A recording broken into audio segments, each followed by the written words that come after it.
Hello. हाँ, चलो। आज हम लोग पढ़ने वाले हैं जी बौद्ध धर्म। और बौद्ध धर्म हमारा प्रीलिम्स के लिए बहुत इम्पोर्टेंट है। ठीक है, ऐसा कोई एग्जाम नहीं है हमारे प्रीलिम्स में और हमारे व्यापम में जो बौद्ध धर्म से क्वेश्चन ना बना हो। क्लियर है? तो आज इसको हम लोग समझेंगे। सबसे पहले आप लोग इसको आराम से समझो कि हमारा बौद्ध धर्म क्या है। ठीक है, तो देखो, सबसे पहले आप लोग को एक बात याद रखनी है। बौद्ध धर्म से तात्पर्य आप लोग का हमारे गौतम बुद्ध से संबंधित सारी बातें इसमें हमें जानकारी प्राप्त करना है। तो सबसे पहले जानना है कि बौद्ध धर्म के संस्थापक कौन है करके पूछा जाता है, तो कौन हो जाएगा जी? गौतम बुद्ध। याद रखना, गौतम बुद्ध। ठीक है, ये गौतम बुद्ध। क्लियर है? अब संस्थापक तो हमारे गौतम बुद्ध जी हो गए। अब गौतम बुद्ध के बारे में पूरा हमें परिचय जानना है ना भाई? परिचय जानने से पहले देखो थोड़ा सा जानकारी प्राप्त कर लेते हैं। अगर हम लोग देखें तो गौतम बुद्ध के सबसे पहले हमें जानना होगा उनके माता पिता का नाम। माता पिता, ठीक है, एग्जाम में पूछा जाता है गौतम बुद्ध के माता का नाम क्या था, है ना भाई? तो याद रखना, माता का नाम जी महामाया देवी। याद रखना है, महामाया देवी भी लिख सकते हो या महामाया भी लिख सकते हो। ठीक है, महामाया देवी। साथ ही साथ याद रखना पिता। पिता हो जाएगा जी सुतोधन। ठीक है, उनके पिता, है ना भाई? ये एक राजा था। अब देखा जाए तो ये जब हमारे गौतम बुद्ध जी का जन्म हुआ तो 7वें दिन में इनके जो उनकी जो मम्मी है, ये उनकी माता, उनका देहावसान हो जाती है। ठीक है, याद रखना, 7वें दिन ये महामाया देवी की क्या हो जाती है जी? मृत्यु हो जाती है, देहावसान हो जाती है। तो इनके जो लालन पालन जो पोषण है ना भाई, जो पालन पोषण जो करते हैं, तो याद रखना गौतम बुद्ध की जो लालन पालन जो उनको जो पोषण प्राप्त, जो भी खाना पीना, जिससे बचपन से उनसे उनको पालना है ना भाई, तो याद रखना कि कौन उसको बचपन से पाला करके पूछा जाता है। तो याद रखना है आप लोग को प्रजापति गौतमी। प्रजापति गौतमी ये उनकी सौतेली माँ। ठीक है जी, प्रजापति गौतमी ये उनकी सौतेली माँ है, जो कि बचपन से ही उनको जो है जी पालन पोषण में पूरा उनकी सहायता मदद करी है। क्लियर है? ये बातें याद रखना है।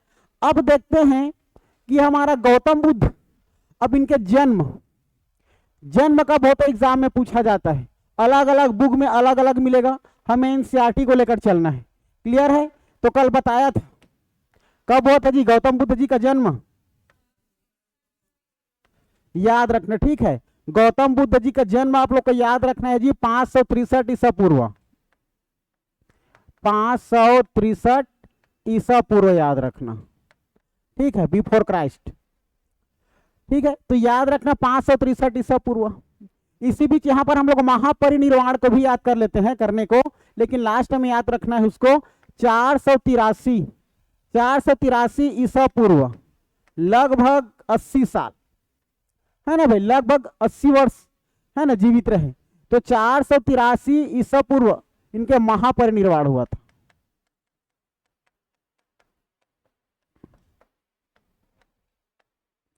है ना भाई?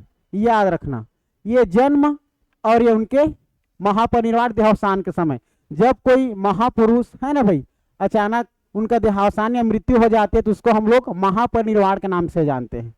क्लियर है? याद रखना, ये बात याद रखना है, जन्म को याद रखना है और महापरिनिर्वाण को याद रखना है। एग्जाम में पूछा जाता है गौतम बुद्ध जी का बचपन का नाम।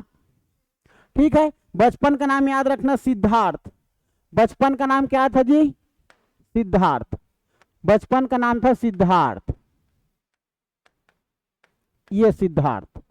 ठीक है, बचपन का नाम क्या था? सिद्धार्थ था। अब देखो, अब थोड़ी सी कहानी में आप लोग को याद रखना है, कहानी से पूरी बातें आप लोग को याद रहेगी। हम लोग पढ़ रहे हैं बौद्ध धर्म। बौद्ध धर्म के संस्थापक कौन है जी? हमारे गौतम बुद्ध। ठीक है, बात करेंगे माता कौन? महामाया देवी। लेकिन 7वें दिन उनका अचानक मृत्यु हो जाने के कारण उनका जो लालन पालन किसने किया? प्रजापति गौतमी, उनकी सौतेली माँ, है ना भाई? और पिता कौन है? सुद्धोधन। जन्म कब हुआ है? 563 ईसा पूर्व। है ना। महापरिनिर्वाण कब हुआ? 483 ईसा पूर्व, है ना भाई। बचपन का नाम क्या था? सिद्धार्थ। देखो गौतम बुद्ध जी बचपन से ही बहुत ही, वो कहना चाहिए चालाक थे, और एक वह वैराग्य दिमाग का था थोड़ा, है ना। बचपन से ही थोड़ा सा वह सिंसियरिटी था उसके माइंड में। अगर बात करेंगे तो एक सन्यासी ने उसके पिता एक राजा था वहां का, है ना भाई। बचपन में एक सन्यासी ने एक भविष्यवाणी कर दिया था कि ये भविष्य में बड़ा होकर के एक सन्यासी व्यक्ति बनेगा करके। तो उनके जो पिता है सुतोधन जो है, उनके पिता, वह अचानक घबरा जाता है। मैं नहीं चाहता कि मेरा बेटा किसी भी प्रकार के दुख समस्या को देखकर एक वैराग्य धारण करे, है ना। वो किसी भी प्रकार के दुख से, किसी भी प्रकार के देखा जाए तो वो दुख संकट से उनको दूर रखते हैं। उनका जो देखा जाए उनका जो परवरिश होती है, वो घर में ही अपने महल में ही 15 से 16 साल तक उनको निकलने नहीं देते। ना उनको दुख की उनको पता चलता है क्या चीज दुख है, मृत्यु कैसे होती है, कौन बूढ़ा होता है, क्या है कैसे, किसी भी प्रकार की उनको जानकारी प्राप्त नहीं होती, उनको पता ही नहीं चलने देता। इतने उनको सुख में रखा जाता है गौतम बुद्ध जी को, ठीक है। फिर यही डर से उनके पिता ने उनकी जो शादी है ना भाई, गौतम बुद्ध की शादी जो है 16 वर्ष में ही यशोधरा से कर दिया जाता है ना भाई। तो शादी किसके साथ हुआ करके पूछा जाता है तो इनकी पत्नी का नाम याद रखना, ठीक है। इनके पत्नी का नाम अगर हम लोग याद करके रखें तो याद रखने इनके पत्नी का नाम हो जाएगा जी यशोधरा, ठीक है। यशोधरा याद रखने, उनके पत्नी का नाम क्या है? यशोधरा। 16 वर्ष के उम्र में उनके विवाह यशोधरा के साथ कर दी जाती है। जैसे ही अब शादी होके सकेगा, है ना भाई, तो उनका एक बेटा होता है, ठीक है। याद रखना उनके पुत्र का नाम, गौतम बुद्ध जी के पुत्र का नाम, पुत्र का नाम याद रखना जी, पुत्र का नाम है राहुल, ठीक है। याद रखना राहुल, राहुल, ठीक है। राहुल याद रखना, इतना याद रहेगा। अब देखो, अब अचानक उनका मन महल से बाहर जाने का होता है, ठीक है। अब शादी हो गया, लड़का हो गया, देख रहे हो। सिद्धार्थ का मतलब सिद्ध का अर्थ, जो ऐसा चीज जो किसी भी चीज को चाहने वाला जो सिद्ध चाहे वह उनको प्राप्त हो जाए, जो भी सिद्ध चाहता है वो प्राप्त हो जाए, वही सिद्धार्थ होता है। वो जो भी चाहेगा उनका मनोकामना पूर्ण हो जाएगा। हाँ, पूरा उधर वही पाओगे पूरा, इसीलिए ठीक है। उनको बोलना तो इसको सिद्ध कर, और सिद्ध करके ही तुझे इसका अर्थ दिखाना है करके, तब वो सिद्धार्थ को उनका मतलब निकलेगा, ठीक है। बात कर लो तुम लोग, ठीक है। अब गौतम बुद्ध के पुत्र का क्या नाम जी?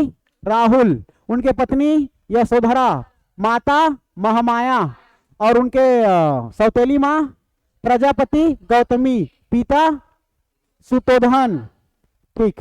अब कितने वर्ष की उम्र में उनकी शादी हो जाती है? 16 वर्ष की उम्र में। उनके पुत्र का नाम राहुल।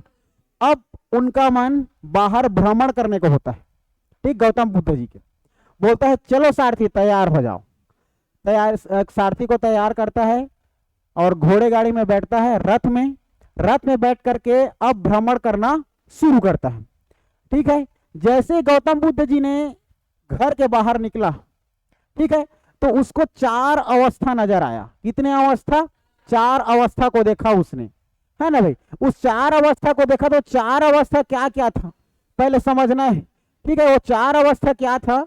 4 अवस्था पर उनका नजर पड़ा। पहला अवस्था नजर पड़ा एक वृद्ध व्यक्ति पर, एक बूढ़ा व्यक्ति पर उसका नजर पड़ा। तो जैसे वृद्ध व्यक्ति पर उसका नजर पड़ा तो वो झुक के चल रहा था, कुहरा रहा था, ए दादा, समझ रहे हो ना। मतलब अब वृद्ध व्यक्ति है ना, वो बहुत अब चल तो रहा है बेचारा। तो वो उसको देखा तो सारथी को पूछता है, हे सारथी, ये जो कौन है जो चल रहा है क्या है? तो ये एक वृद्ध व्यक्ति है, तो ये कैसे ऐसे आवाज निकाल रहा है, कैसे ऐसे चल रहा है? तो ये वृद्ध हो गया है। हर व्यक्ति जो इस दुनिया में आया हुआ है उसको वृद्ध होना है, तो क्या ये ऐसे ही रहेगा? नहीं, ये इसके दुख आ गया, अब इसका मतलब समय आ गया है, अब ये बूढ़ा हो रहा है ना, मतलब एक दिन इसको शरीर को त्याग करना पड़ेगा, फिर ये बेचारा भी दुख में है, तो ये दुख क्या है, उसको दुख का कुछ पता ही नहीं, दुख क्या है उसको कुछ आता पता नहीं। तो क्या मैं भी, मुझे एक दिन ऐसा होना पड़ेगा मुझे भी? हाँ, इस दुनिया में जितने भी लोग आए हैं उसको भी एक दिन बूढ़ा होना है, उसको भी एक दिन वृद्ध होना है। तो वैराग्य में आ जाता है, अरे बाप रे मुझे भी ऐसा होना है करके, गौतम बुद्ध जी। ठीक, फिर पहले उनका नजर किस पर पड़ा? वृद्ध व्यक्ति पर, है ना भाई, जिसको बूढ़ा व्यक्ति पर, ठीक है, बूढ़ावस्था पर पड़ा। फिर धीरे धीरे आगे बढ़ा, धीरे धीरे आगे बढ़ा तो उसका नजर एक बीमार व्यक्ति पर पड़ा। ठीक है, बीमार व्यक्ति पर पड़ा, तो बीमार व्यक्ति पर पड़ा है, तब सोच के देखो, बीमार पड़ा है तो क्या रहेगा? फिर वही, ए दादा मेरा हाथ पिरा रहा है, ये दही मोर गोड़ पिरा रहा है, समझ रहे हो भाई, ये दादा मोर चूंदी पिरा है ना। तो मतलब ऐसा नहीं है, बता रहा हूँ, ठीक है। तो मतलब अब वो भी एक प्रकार का दुख की समस्या में वो भी घिरा हुआ है ना, मतलब उसका भी हाथ पैर सर दर्द आंतरिक जो भी, जैसे भी उनका बुखार है, तो बोलता है सारथी ये क्या है जो खाट पर लेटा हुआ है? तो ये बीमार अवस्था में है, युवराज बोलता है ये बीमार अवस्था में है।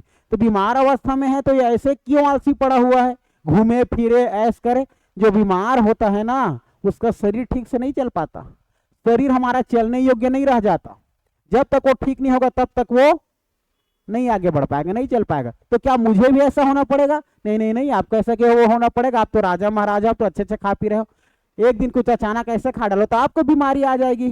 ओहो, तब तो दिक्कत।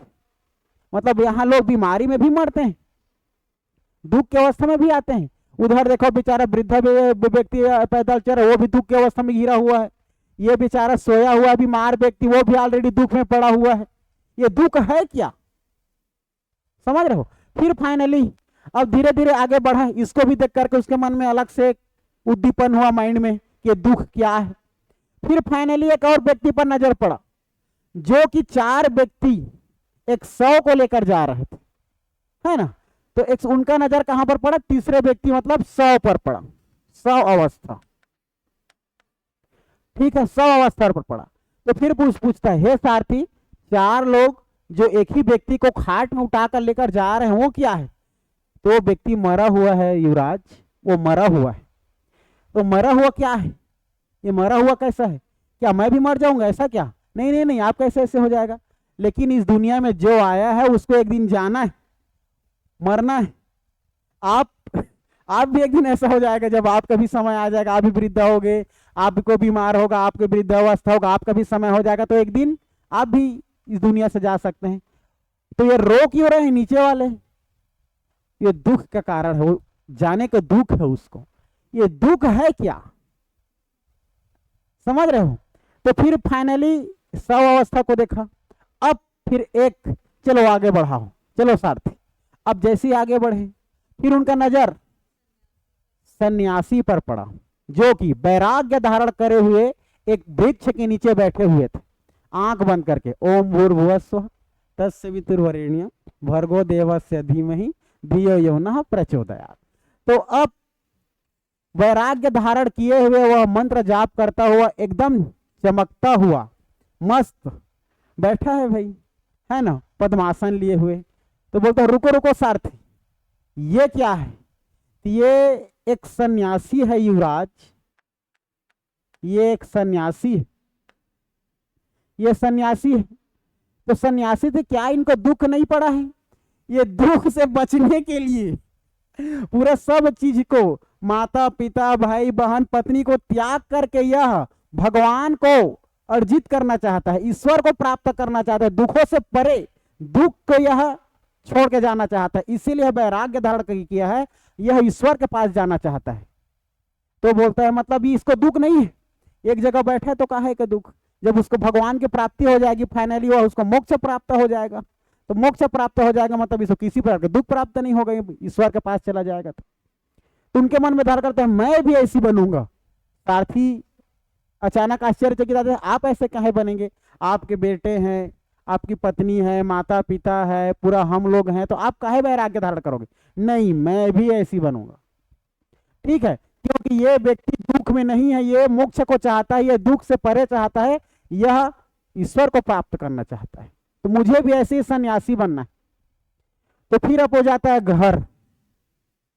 घर जाएगा, घर जाने के बाद शाम के समय और क्या है, उनके पत्नी, उनके बेटे सबको छोड़ छाड़ के वैराग्य धारण करने के लिए वह 29 वर्ष की उम्र में निकल जाता है घर से। 29 वर्ष की उम्र में निकल गया, बहुत तपस्या किया, 4 से 5 लोग उनके फ्रेंड के साथ सारनाथ में जा करके तप किया, तपस्या किया, फिर भी उनको ज्ञान की प्राप्ति नहीं हुई। फिर वह सारनाथ से वापस लौट करके बुद्ध, है ना, जो गया, सुने हो गया, पहले नाम गया था उसका, गया आ गया बिहार, गया में आया और निरंजना नदी के तट पर, कौन से नदी, निरंजना नदी के तट पर बैठ करके पीपल के नीचे, पीपल के वृक्ष के नीचे वहां पर तप किया। फिर फाइनली उसको 35 वर्ष की उम्र में ज्ञान की प्राप्ति हुई। कितने वर्ष की उम्र में, 35 वर्ष, मतलब 29 वर्ष में घर त्यागा। घर त्याग करने के बाद उनको फाइनली 5 से 6 वर्ष बाद, लगभग 6 वर्ष बाद उनको ज्ञान की प्राप्ति हुई। तो ज्ञान की प्राप्ति हुई तब अब उसने, है ना, उसने देखो जब घर परित्याग किया ना, तो घर परित्याग किया तो वह किसके खोज में लगा था, ज्ञान, ज्ञान की खोज में लगा था। तो उनको सबसे पहले अब कहाँ जाए, कहाँ भटके, कभी पहाड़ी, कभी पर्वत, कभी नदी, कभी नाला, कभी जंगल, कभी वन, है ना, जगह जगह घूमता था। उनका फिर एक गुरु से मिलता है, एक व्यक्ति से मिलता है, उस व्यक्ति का नाम है अलार कलाम, उनके पहले गुरु। ठीक है, तो गौतम बुद्ध जी के प्रथम गुरु कौन है करके पूछा जाएगा तो अलार कलाम, जो कि सांख्य दर्शन के बड़े ही ज्ञाता थे। सांख्य दर्शन के रचयिता कौन है जी, कपिल मुनि। ठीक है, तो याद रखना पहला गुरु कौन बना उसका, अलार कलाम। ठीक है, फिर धीरे धीरे आगे बढ़े, फिर सारनाथ में जाकर तप किया, सारनाथ को छोड़ करके फिर फाइनली गया में उनको निरंजना नदी के तट पर पीपल के वृक्ष के नीचे उनको ज्ञान की प्राप्ति हुई। फिर वह सारनाथ में पहला अपना पाली भाषा में क्या दिया, उपदेश दिया। ठीक है, तो कौन से भाषा में उपदेश दिया जी, पाली भाषा में उपदेश दिया। और उपदेश देने के बाद वह क्या कहलाए, बुद्ध कहलाए। तो गया बन गया बोध गया। ठीक, गया का नाम परिवर्तन करके बन गया बोध गया बन गया। ये थी पूरी कहानी उनकी। ठीक है, तो ये तो पूरा लिख लिए हूं, है ना। तो देखो ये तो गौतम बुद्ध के उनके परिचय हुआ थोड़ा सा, है ना, और उनको 4 अवस्था नजर में आया, बूढ़ा अवस्था, बीमार अवस्था, सहावस्था और सन्यासी। क्या बनने का उसने ठाना जी, सन्यासी बनने का। ठीक है, अब इसमें मैं आप लोग को कई बातें लिखवाया था। इसमें कौन से नदी के तट पर उनको ज्ञान की प्राप्ति हुई, कौन से नदी के तट पर, निरंजना नदी के तट पर, निरंजना नदी।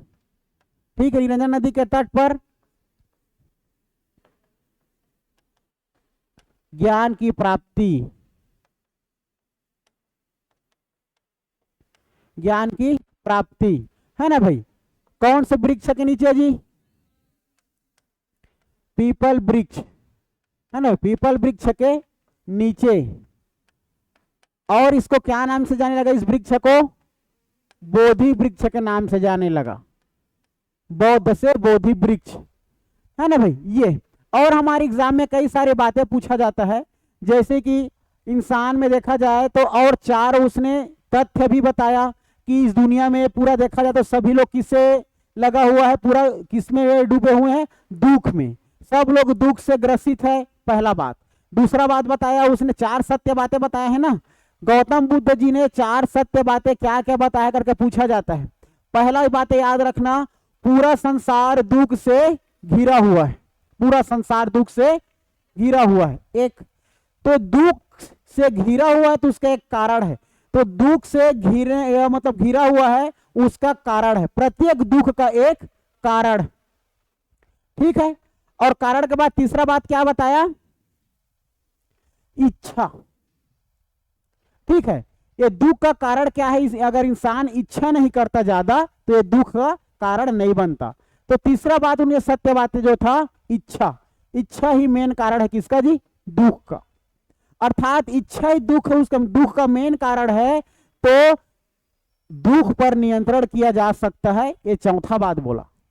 पहला बात, दुनिया दुख से ग्रसित है। दूसरी बात, प्रत्येक दुख का एक कारण है। तीसरी बात, प्रत्येक कारण का दुख का कारण इच्छा है और इच्छा पर नियंत्रण किया जा सकता है, चौथी बात। ये चार बातें बताया है, सत्य बातें, ठीक। एग्जाम मेंस में पूछा जाता है गौतम बुद्ध जी ने चार बातें क्या सत्य बातें बताई है करके, तो चार बातें याद रखना है आप लोग। पूरा संसार दुख से घिरा है, दूसरा दुख का कारण है, तीसरा याद रखना इच्छा का होना, चौथा इच्छा पर नियंत्रण किया जा सकता है। इसीलिए वैराग्य धारण करके ज्ञान की प्राप्ति करो और सत्य की प्राप्त करो और इच्छा को मारो, ऐसा उनका कहना था। इच्छा को पर कंट्रोल कर लोगे तो दुनिया को जीत लोगे, ऐसा हुआ क्या करता था, जगह जगह पर जी उपदेश देते थे, है ना भाई। वो चार बातें को याद रखना, ठीक है। चलो कल लोग जो लिख लिए हो उसके आगे लिखवाता हूं ना, जो नहीं लिखे उससे बातें लिखना, जो लोग नहीं लिखे हो।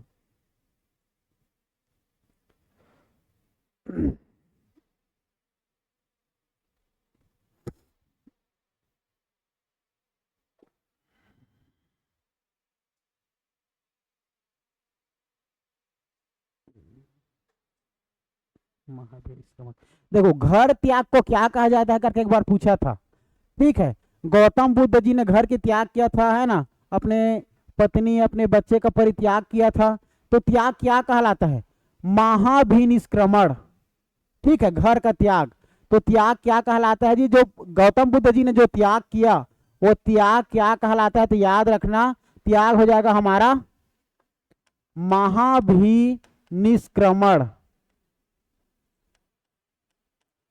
महाभिनिष्क्रमण, घर का त्याग, है ना। अर्थात जो घर का त्याग, पूरे लोगों का त्याग करना क्या कहलाता है, महाभिनिष्क्रमण क्या कहलाता है।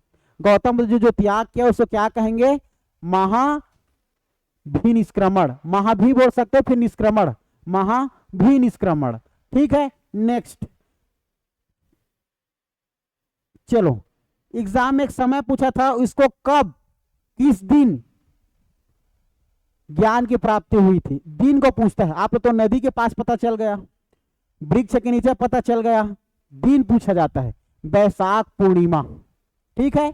याद रखना कौन से दिन, तो 35 वर्ष की आयु में, याद रखना 35 वर्ष की आयु में, ठीक है। 35 वर्ष की आयु में कब जी, याद रखना वैशाख पूर्णिमा, वैशाख पूर्णिमा के दिन पीपल वृक्ष के नीचे निरंजना नदी के तट पर, ठीक है, ज्ञान की प्राप्ति हुई। ये हो गया, ठीक। अपना प्रथम उपदेश कब दिया, मतलब कहां दिया, ठीक। तो याद रखना प्रथम उपदेश, प्रथम उपदेश याद रखना सारनाथ, प्रथम उपदेश सारनाथ, ठीक है। और जो उपदेश देते हैं उसको बौद्ध धर्म में क्या कहा जाता है, उपदेश देते हैं उसको तो धर्म चक्र प्रवर्तन, जो और जो धर्म को परिवर्तन करते हैं, जो इंसान मान के चलो ऐसी सामान्य जिंदगी जो व्यतीत करते रहता है तो उसको बौद्ध जिंदगी जीना है और बौद्ध के साथ उनको चलना है, तो परिवर्तन हो जाएगा। तो जब वो परिवर्तन होगा तो क्या कहलाएगा, उसको पूछा जाता है। तो याद रखना ये बौद्ध ग्रंथों में धर्म चक्र प्रवर्तन कहा गया है,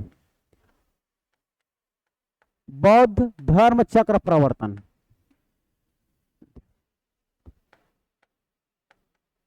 प्रवर्तन, परिवर्तन नहीं, प्रवर्तन, याद रखना, ठीक है। और जो उपदेश दिया कौन से भाषा में दिया जी, पाली भाषा में दिया, ठीक है। उपदेश जो दिया पाली भाषा में दिया, क्लियर है।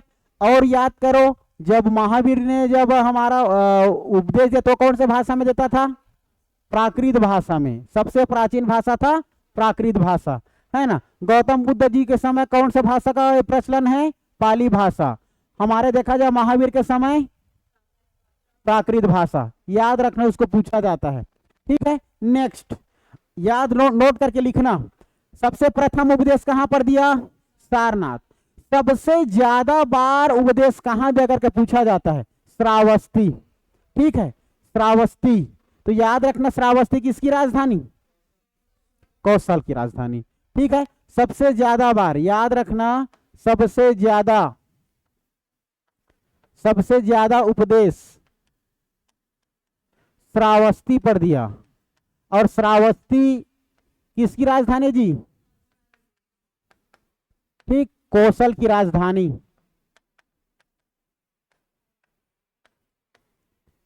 श्रावस्ती। ठीक है, सबसे ज्यादा उपदेश श्रावस्ती में दिया, है ना, याद रखना है। इतनी बातें लिख चुके थे। ठीक, नेक्स्ट क्या था? महात्मा बुद्ध जी ने 4 सत्य कथन कहे थे, उसको लिख लिया हो ना? ठीक, महात्मा बुद्ध के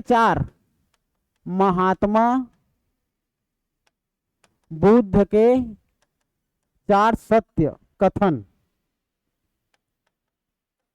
क्या क्या है बताओ?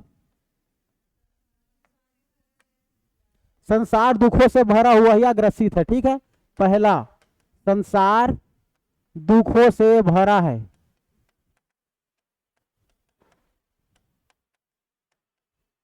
दूसरा, हर दुख का कोई ना कोई कारण है। हर दुख का कोई ना कोई कारण है। तीसरा, सभी दुखों का सबसे बड़ा कारण इच्छा। तो आप लोग भी इच्छा छोड़ दो। सभी दुखों का इच्छा है कि नौकरी लग जाए, फिर उसके बाद 50,000 पेमेंट आएगा तो 70,000 हो जाए बोलोगे। फिर उसके बाद उसका पैसा अकाउंट में आ जाएगा, आने के बाद कमा लोगे 20 लाख, फिर क्या करोगे? कहाँ के जमीन करे थे, मार के खत्म पैसा। ठीक, सभी दुखों का सबसे बड़ा कारण इच्छा को बताया है। ठीक, चौथा क्या है जी? इच्छा पर नियंत्रण पाया जा सकता है। इच्छा पर नियंत्रण पाया जा सकता है।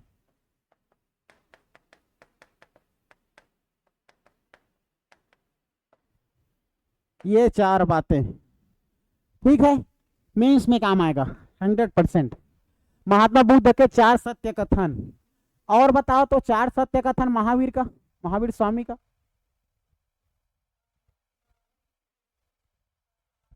सत्य, अहिंसा, अपरिग्रह, और एक और बताओ। अस्तेय, और लास्ट ब्रह्मचर्य। 5 है ना। तो उसके 5 और इसके 4। अब गौतम बुद्ध के त्रिरत्न, ठीक है, याद रखना। तो इसके अब याद रखना आप लोग को जी, त्रिरत्न।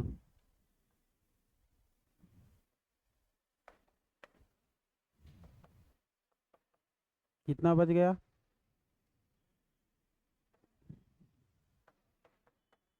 क्लास मिस करके तुम लोग कैसे जिंदा हो, ये मेरे को समझ नहीं आता। या तो आप लोग के लाइफ में कुछ मकसद नहीं है, या तो केवल जनगणना के लिए पैदा हुए हो। रियल बता रहा हूँ। एक दिन की छुट्टी हम लोग को, एक दिन की छुट्टी मिलती थी दीपावली में, एक दिन की। तुम लोग जाओ रे, व्यवसाय करना है करो, एक दिन की छुट्टी है। कल 7 बजे यहाँ जाना है, नहीं तो उसका नाम खारिज कर दूंगा, पैसा वापस ले जाना, ऐसे बोलते थे पटेल। सीधा पैसा को वापस कर देते थे। मेरे को ऐसा स्टूडेंट नहीं रखना है जो सिलेक्शन नहीं चाहता। 2014 में 113 लोग वहां से सिलेक्शन हुए थे। 2014 में जब पहली बार वो लोग वो डाले थे, वो था पढ़ाई, और वही है पढ़ाई। 8-8 घंटा तो हम लोग मेंस में बैठे थे। 8 घंटा, उसमें मुश्किल से 10 मिनट 5 मिनट की छुट्टी मिलती थी।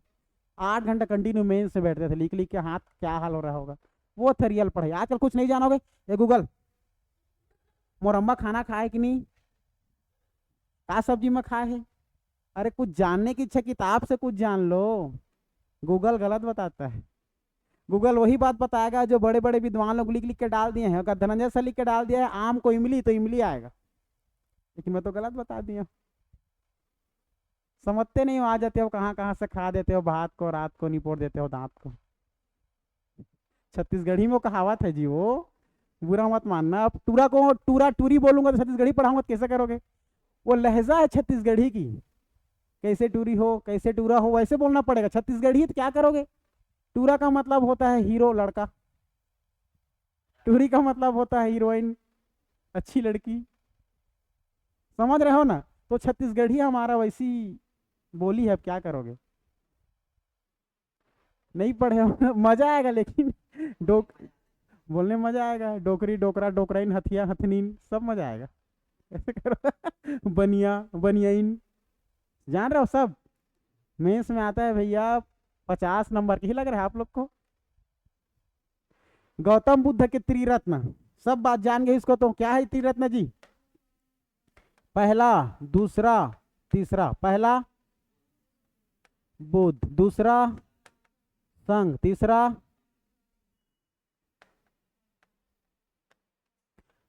बुद्धम शरणम गच्छामि बोला जाता है, पता है? बुद्धम शरणम गच्छामि, संघ शरणम गच्छामि, धम्म शरणम गच्छामि। ठीक, बुद्ध की ओर चलो, ऐसा मानना है। ये गौतम बुद्ध जी के 3 याद रखें, त्रिरत्न, 3 नीति है। ये पढ़ेंगे जब हम लोग मौर्य काल में आएंगे तो अशोक ने क्या नीति अपनाई, धम्म नीति अपनाई कि संघ नीति अपनाई, धम्म नीति क्या था समझाइए, ये सब में से पूछा जाता है। ठीक है, चलो अब यहां तक, यहीं तक पढ़े थे ना। चलो अब नेक्स्ट आप लोग लिखो, लिखो आप महात्मा बुद्ध के प्रमुख अनुयायी। अब कौन कौन लोग उसके अनुयायी बने? एक बात याद रख ले रहना, अनुयायी बनने के लिए कितने वर्ष तक अनुयायी बन सकते थे करके पूछा जाता है। तो 15 वर्ष के बाद गौतम बुद्ध जी के अनुयायी बन सकते थे, 15 वर्ष के बाद। ठीक है, तो लिखना महात्मा बुद्ध के प्रमुख अनुयायी, महात्मा बुद्ध के प्रमुख अनुयायी, प्रमुख अनुयायी। ठीक है जी। अब हम लोग उस समय देखा जाए तो मौर्य काल के समय बहुत राजा लोग बनते हैं। ठीक है, लिखना बिंबिसार, बताऊंगा बिंबिसार के बारे में ना। अभी ये हमारे वो है शासक लोग है, बिंबिसार, प्रसेनजीत,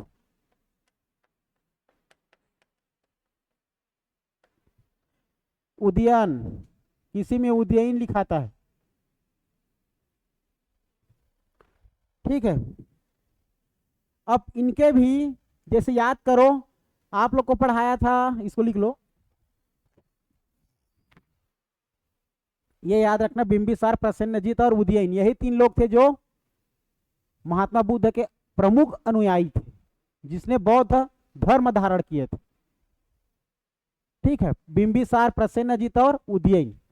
अब देखो याद करो, महावीर स्वामी के दो भागों में बांट दिया गया था उसके जो ग्रंथों को, है ना, ग्रंथ को बोलता हूँ, उसके जो मानने वाले थे, जो अनुयायी थे, एक श्वेतांबर और एक दिगंबर।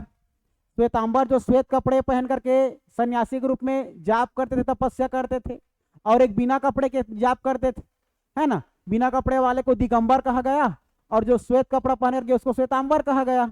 उसी प्रकार देखा जाए तो महात्मा बुद्ध के जो अनुयायी हुए वो भी 2 प्रकार से होते थे। ठीक है, भिक्षुक के रूप में। तो चलो देखो, तो याद रखना इसके अनुयायी लोग भी 2 प्रकार से, लिखना भिक्षुक और उपासक। ठीक है, इसके भी 2 अनुयायी। ठीक है, इसके अनुयायी लोग भी 2 प्रकार से। तो याद रखना, पहला होंगे भिक्षुक होंगे और दूसरा याद रखना जी उपासक। ठीक है, नहीं समझ आ रहा है? जैसे कि महात्मा बुद्ध को मानने वाले 2 भाग में विभाजित हो गए, एक को भिक्षुक कहा गया और दूसरा को उपासक। तो जो लोग घर घर में जा करके भिक्षा मांगते थे और प्रचार करते थे गौतम बुद्ध की ओर लौटो और बौद्ध धर्म को अपनाओ करके बोलते थे, उसको कहा गया भिक्षुक। लेकिन जो घर में रहकर ही, मैं गौतम बुद्ध जी को मानता हूं, मैं घर में ही रहूंगा, मैं उसको उपासक, वो घर में रहकर ही अपना क्या मानेगा, गौतम बुद्ध जी को मानेगा। तो घर में रहकर जो उपासक करेगा वो क्या कहलाएगा, गौतम बुद्ध जी के उपासक। और जो घर घर में जाकर गली जो जहां जगह एक दूसरे से फेरा मारेंगे उसको क्या कहेंगे, भिक्षुक कहेंगे। समझ आया इस बार? ठीक। तो महात्मा बुद्ध जी के प्रमुख अनुयायी को दो भागों में बांटा गया, एक याद रखना भिक्षुक और दूसरा उपासक। क्लियर है जी? ठीक। अब भिक्षुक के बारे में लिखना, अब तो जान डालोगे। बौद्ध, इसमें लिखो इसी में, बौद्ध धर्म का प्रचार करने के लिए संन्यास ग्रहण करना। बौद्ध धर्म के प्रचार के लिए, बौद्ध धर्म के प्रचार के लिए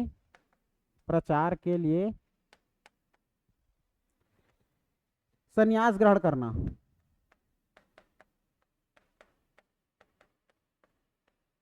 संन्यास ग्रहण।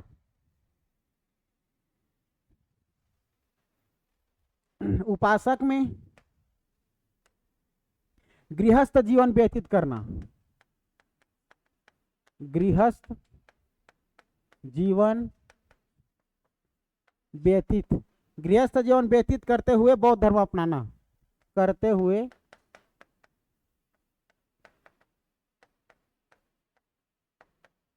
बौद्ध धर्म अपनाना। ये ठीक है, ये बौद्ध धर्म को प्रचार के लिए संन्यास ग्रहण करना, जो घर घर में जाकर फेरी मारते हैं, और ये गृहस्थ जीवन व्यतीत करते हुए बौद्ध धर्म को अपनाता है, घर में ही रहकर ही उपासक रूप में रहते हैं, है ना भाई? ये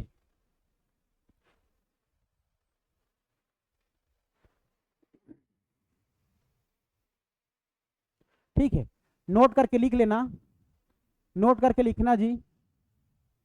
बौद्ध संघ में सम्मिलित होने के लिए न्यूनतम आयु सीमा 15 वर्ष थी। बौद्ध संघ में सम्मिलित होने के लिए, बौद्ध संघ में सम्मिलित होने के लिए न्यूनतम आयु 15 वर्ष,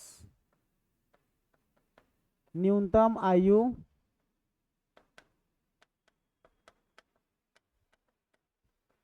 15 वर्ष था। न्यूनतम आयु कितना था जी? 15 वर्ष था।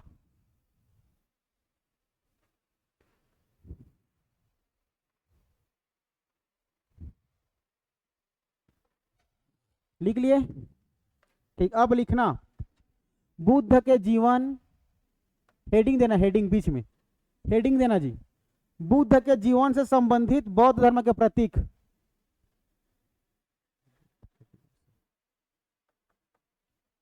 बुद्ध के जीवन से संबंधित बौद्ध धर्म के प्रतीक, बौद्ध धर्म के प्रतीक पूछा जाता है ना, प्रतीक को।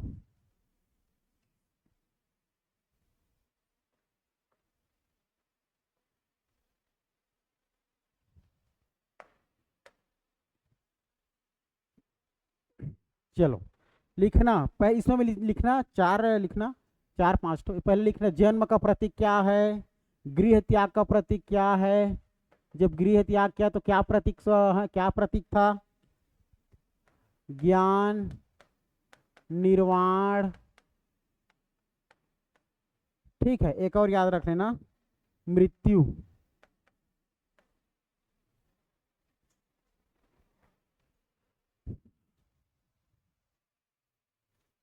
लिख लिए? ठीक।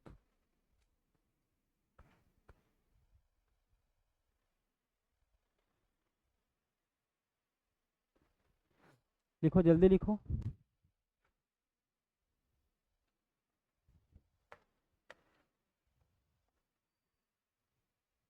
देखो, बुद्ध के जीवन से संबंधित बौद्ध धर्म के प्रतीक क्या क्या है, क्या प्रतीक है। तो बुद्ध जी का जब जन्म हुआ तो इसको याद रखना जी, आप लोगों का सांड के प्रतीक माना जाता है। ठीक है, याद रखना। ठीक, किसके प्रतीक माना जाता है? सांड। कमल एवं सांड, कमल एवं सांड के प्रतीक माना जाता है, कमल एवं सांड के प्रतीक माना जाता है। ठीक है, याद रहेगा। तो याद रखना, गौतम बुद्ध जी के जन्म का प्रतीक क्या है करके पूछा जाएगा तो कमल का फूल, और याद रखना सांड। ठीक है, सांड के प्रतीक उनका जन्म। गृह त्याग को पूछा जाता है, गृह त्याग घोड़ा। ठीक है, गृह त्याग याद रखना है घोड़ा, घोड़ा। और ज्ञान तो सब जान गए, पीपल का पेड़ जिसको हम लोग क्या नाम से जानते हैं आप, बोधि वृक्ष, बोधि वृक्ष। और निर्वाण, निर्वाण मतलब होता है मृत्यु होता है ना, महापरिनिर्वाण बोलते हैं, जानते हो। हाँ, तो पद चिन्ह, पैर के निशान, पद चिन्ह, पद चिन्ह याद रखना। मृत्यु, मृत्यु का बताओ। हाँ, चलो, स्तूप, आप लोग को नहीं पता क्या, महात्मा बुद्ध जी का जो हाथ पैर सर अलग अलग 8 भारत के हमारे 8 स्थानों में जगह जगह पर स्तूप बनाया गया है। सांची की स्तूप कहाँ है? हाँ, मध्य प्रदेश, वहां उसका सबसे बड़ा है। अलग अलग उसके पार्ट्स के, बॉडी के पार्ट्स को 8 हमारे भारत के 8 जगहों पर, हाँ हाँ 8 जगह पर वो जो स्तूप बनाया गया है ना, वही पर उसके अंग को रखा गया है। ठीक है, याद रखना मृत्यु का उसका क्या हो जाएगी प्रतीक जी, स्तूप। याद रखना स्तूप, स्तूप। ये क्लियर है, समझ में आया? याद रखना है, समझना नहीं है इसको, इसको कौन समझेगा, तो सब याद करना पड़ेगा इसको। तो देखो, जन्म याद रखना, बुद्ध जी के जीवन से संबंधित बौद्ध धर्म के प्रतीक याद रखना आप लोग। जन्म से प्रतीक क्या है करके बोला जाएगा तो कमल या सांड, कमल या सांड। घर त्याग या गृह त्याग बोला जाएगा तो घोड़ा। ज्ञान याद, ज्ञान की प्राप्ति कहां पर हुआ, पीपल, इसीलिए पीपल ज्ञान के प्रतीक माना गया है, बोधि वृक्ष के नाम से जानते हैं। निर्वाण, पद चिन्ह याद रखना। मृत्यु, स्तूप।